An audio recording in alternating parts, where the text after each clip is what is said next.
Good morning Year 3 and 4, I hope you're all well. I'm going to apologise now if you do hear any drilling. My neighbours are having some work done, so it is a bit noisy. But I'm going to read you the next part, chapter 3 of Harry Potter. The escape of the Brazilian boa constrictor earned Harry his longest ever punishment. By the time he was allowed out of his cupboard again, the summer holidays had started and Dudley had already broken his new cine camera, crashed his remote control aeroplane, and the first time on his racing bike he knocked over old Miss Fig as she crossed Privet Drive on her crutches. Harry was glad school was over, but there was no escaping Dudley's gang, who visited the house every single day. Piers, Dennis, Malcolm and Gordon were all big and stupid, but as Dudley was the biggest and the stupidest of all, he was the leader. The rest of them were quite happy to join in with Dudley's favourite sport, Harry hunting. This was why Harry spent much of his time, as possible, out of the house, wandering around, thinking about the end of the holidays, where he could see a tiny ray of hope. When September came, he would be off to secondary school, and for the first time in his life, he wouldn't be with Dudley. Dudley had a place at Uncle Vernon's old school, Smeltings. Piers Polkiss was going there too. Harry, on the other hand, was going to Stonewall High, the local comprehensive. Dudley thought this was very funny. They stuffed people's heads down the toilet the first day at Stonewall, he told Harry. Want to come upstairs and practice? No thanks, said Harry. The poor toilets never had anything as horrible as your head down it. It might be sick. Then he ran, before Dudley could work out what he'd said. One day, in July, Aunt Petunia took Dudley to London to buy his Smeltings uniform, leaving Harry at Mrs. Fig's. Mrs. Fig wasn't as bad as usual. She turned out she'd broken her leg tripping over one of her cats, and she didn't seem quite as fond of them as before. She let Harry watch television and gave him a bit of chocolate cake that tasted as though she'd had it for several years. That evening, Dudley paraded around the living room for the family in his brand new uniform. Smelting's boy wore maroon tailcoats, orange knickerbockers, and a flat straw hat called boaters. They also carried knobbly sticks used for hitting each other while the teachers weren't looking. This was supposed to be good training for later on in life. As he looked at Dudley in his new knickerbockers, Uncle Vernon said gruffly that it was the proudest moment of his life. Aunt Petunia burst into tears and said she couldn't believe her ickle-diddy-dums looked so handsome and grown up. Harry didn't trust himself to speak. He thought his ribs might have already cracked from not trying to laugh. There was a horrible smell in the kitchen the next morning when Harry went in for breakfast. It seemed to be coming from a large metal tub in the sink. He went to have a look. The tub was full of what looked like dirty rags, swimming in grey water. "What's this?" he asked Aunt Petunia. Her lips tightened as they always did, as if he dared to have asked a question. "It's your new school uniform," she said. Harry looked at the bowl again. "Oh," he said, "I didn't realise it had to be so wet." "Don't be stupid," snapped Aunt Petunia. "I'm dyeing some of old Dudley's old things grey for you. It'll look just like everyone else's when it's finished." Harry seriously doubted this, but thought it best not to argue. He sat down at the table and tried not to think about how he was going to look on his first day at Stonewall High, like he was wearing bits of old elephant skin, probably. Dudley and Uncle Vernon came in, both with wrinkled noses because of the smell of Harry's new uniform. Uncle Vernon opened his newspaper as usual. Dudley banged his smelting stick on the table, which he carried everywhere. They heard the click of the letterbox, and a flop of letters fell on the doormat. "Get the post, Dudley," said Uncle Vernon from behind the paper. "Make Harry get it. Get the post, Harry."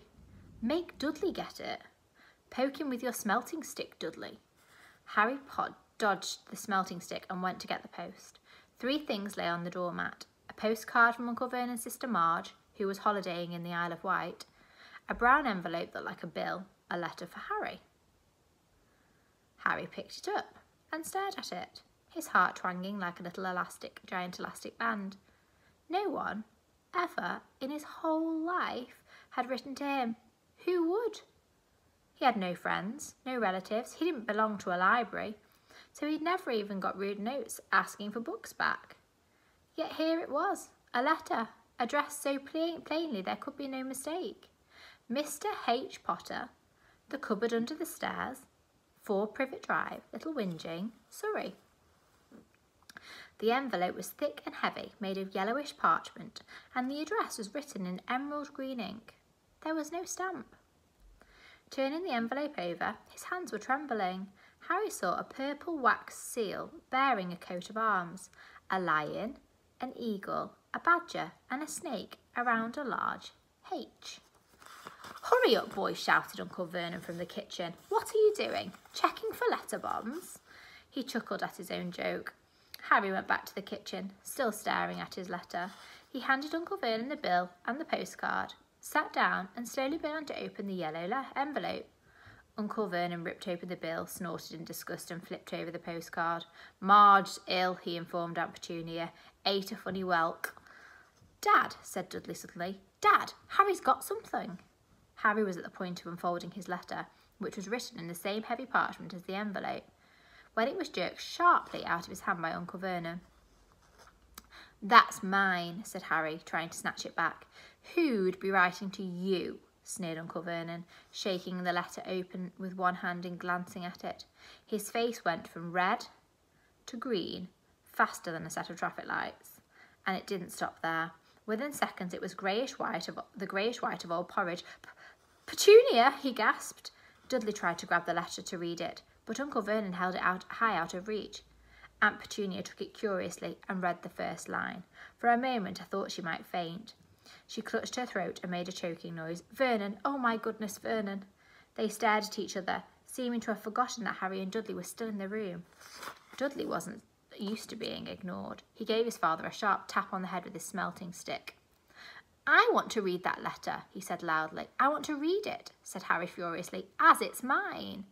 "Get out, both of you," snapped Uncle Vernon, stuffing the letter inside its envelope. Harry didn't move. "I want my letter," he shouted. "Let me see it," demanded Dudley. "Out," roared Uncle Vernon. He took both Harry and Dudley by the scruff of the neck and threw them into the hall. Slamming the kitchen door behind them, Harry and Dudley prompted a furious but silent fight over who would listen at the keyhole. Dudley won, so Harry, his glasses dangling from one ear, lay flat on his stomach to listen at the crack between the door and the floor. "Vernon," Aunt Petunia was saying in a quivering voice, "look at the address. How could they possibly know where he sleeps? You don't think they're watching the house, do you?" "Watching? Spying? Might be following us," muttered Uncle Vernon wildly. "What should we do, Vernon? Should we write back? Tell them we don't want—" Harry could see Uncle Vernon's shiny black shoes pacing up and down the kitchen. "No," he said finally, "we'll ignore it. If they don't get an answer, that's best. We won't do anything." "But I'm not having one in the house, Petunia. Didn't we swear when we took him in we'd get this stamp out this dangerous nonsense?" That evening when he got back from work, Uncle Vernon did something he'd never done before. He visited Harry in his cupboard. "Where's my letter?" said Harry, the moment Uncle Vernon had squeezed through the door. "Who's writing to me?" "No one. It was addressed to you by mistake," said Uncle Vernon. "I burnt it." "It was not a mistake," said Harry angrily. "It had my cupboard on it." "Silence," yelled Uncle Vernon, and a couple of spiders fell from the ceiling. He took a few breaths and then forced his face into a smile, which looked quite painful. Yes, Harry, about this cupboard. Your aunt and I have been thinking you're getting a bit big for it now. We think it might be nice if you moved into Dudley's second bedroom." "Why?" said Harry. "Don't ask questions," snapped his uncle. "Take this stuff upstairs now." The Dursleys' house had 4 bedrooms, one for Uncle Vernon and Aunt Petunia, one for visitors, usually Uncle Vernon's sister Marge, one where Dudley slept, and one where Dudley kept all the toys and things that wouldn't fit into his first bedroom. It only took Harry one trip upstairs to move everything he owned from the cupboard to his room. He sat down on the bed and stared around him. Nearly everything here was broken. The month-old Cinnamon was lying on top of a small working tank Dudley had once driven over the next door's dog with. In the corner was Dudley's first ever television set, which he put his foot through when his favourite programme had been cancelled. There was a large bird cage which had held a parrot that Dudley had swapped at school for a real-life air rifle, which was up on a shelf with the end all bent because Dudley had sat on it. Other shelves were full of books. They were the only things in the room that looked as though they'd ever been touched. From downstairs came the sound of Dudley bawling at his mother. I don't want him in there. I need that room. Make him get out. Harry sighed and stretched out on the bed. Yesterday he'd have given anything to have been up here. Today he'd rather be back in his cupboard with that letter than being up here without it. The next morning at breakfast, everyone was rather quiet. Dudley was in shock. He'd screamed, he'd whacked his father with his smelting stick, he'd been sick on purpose, kicked his mother, thrown his tortoise through the greenhouse roof, and he still didn't have his room back. Harry was thinking about this time yesterday and bitterly wishing he'd opened the letter in the hall. Uncle Vernon and Aunt Petunia kept looking at each other really darkly. When the post arrived, Uncle Vernon, who seemed to be trying to be nice to Harry, made Dudley go and get it. They heard him banging things with a smelting stick all the way down the hall. Then he shouted, "There's another one. Mr. H. Potter, the smallest bedroom, 4 Privet Drive." With a strangled cry, Uncle Vernon leapt from his seat and ran down the hall. Harry was right behind him. Uncle Vernon had to wrestle Dudley from the ground to get the letter from him, which was very difficult by the fact that Harry had grabbed Uncle Vernon around the neck from behind. After a minute of a confusing fight, in which everyone got hit a lot by a smelting stick, Uncle Vernon straightened up, gasping for breath, with Harry's letter clutched into his hand. "Go to your cupboard, your bedroom," he wheezed at Harry. "Dudley, go, just go." Harry walked around his new room. Someone knew he'd moved from the cupboard, and they seemed to know that he hadn't received the first letter. Surely that meant they'd try again, and this time he'd make sure they didn't fail. He had a plan. He repaired the alarm clock. The repaired alarm clock rang at 6 o'clock the next morning. Harry turned it off quickly and dressed silently. He mustn't wake the Dursleys. He stole downstairs without turning on any lights. He was going to wait for the postman on the corner of Privet Drive and get the letters for number 4 first. His heart hammered as he crept across the dark hall towards the door. Ah! Harry leapt into the air. He'd trodden on something big and squashy on the doormat, something alive. Lights clicked on upstairs, and to his horror, Harry realised that the big squashy thing that he'd stood on was Uncle Vernon's face. Uncle Vernon had been lying on the foot of the front door in a sleeping bag, clearly making sure that Harry didn't do exactly what he'd been trying to do. He shouted at Harry for about an hour, then told him to go make a cup of tea. Harry shuffled miserably off to the kitchen, and by the time he got back, the post had arrived, right into Uncle Vernon's lap. Harry could see 3 letters addressed in green ink. "I want," he began, but Uncle Vernon was tearing the letters into pieces before his eyes. Uncle Vernon didn't go to work that day. He stayed at home and he nailed up the letterbox. "See," he explained to Aunt Petunia through a mouthful of nails, if they can't deliver them, they'll just give up." "I'm not sure that will work, Vernon." "Oh, these people's minds work in strange ways, Petunia.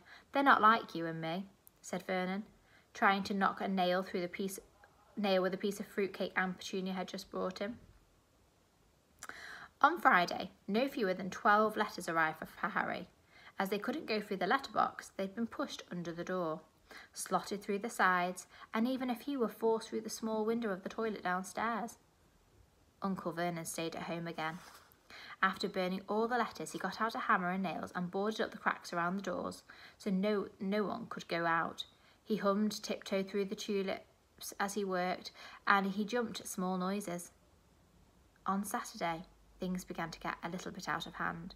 24 letters to Harry found their way into the house, rolled up inside in each of the 2 dozen eggs and their very confused milkman, and handed Aunt Petunia through the living room window. Uncle Vernon made furious telephone calls to the post office and to the dairy, trying to find out someone to complain to. Aunt Petunia shredded the letters in her food mixer.